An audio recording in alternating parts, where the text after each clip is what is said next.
There are, of course, a number of important issues facing Major League sports in this day and age. We speak, of course, of domestic violence, performance-enhancing drugs, tax-funded baseball stadiums and football stadiums, and so forth. But here's an issue that's not getting enough play. I speak, of course, of bobbleheads. You may have noticed that this week the Los Angeles Dodgers, yes, folks, the Los Angeles Dodgers had a Babe Ruth bobblehead night. This, of course, is sacrilege. And you may be wondering why the Los Angeles Dodgers would be having a Babe Ruth bobblehead night. Well, here's the deal. Way back in 1938, the Brooklyn Dodgers, they weren't even the Los Angeles Dodgers, faltering in the standings, doing anything they can to get attendance, they went out and hired the recently retired Babe Ruth to be their first base coach. And he was a first base coach in name only. He basically just stood around, wore the uniform, and signed autographs. Look, it's Josh Cantor at the organ.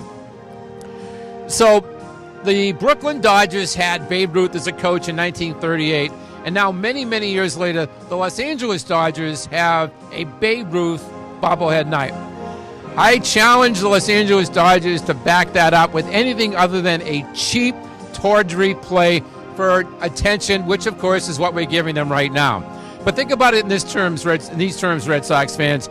How would you feel about the Red Sox having a Juan Marichal bobblehead night?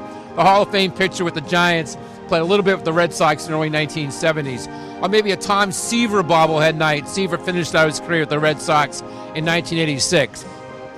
If that doesn't do it for you, I'll give you the pièce de résistance. How would you feel if you picked up a Bobby Orr bobblehead, and that Bobby Orr bobblehead was wearing a Chicago Blackhawks uniform? I rest my case. With Herald videographer Bob Grime from Herald Press Box, this is Steve Buckley.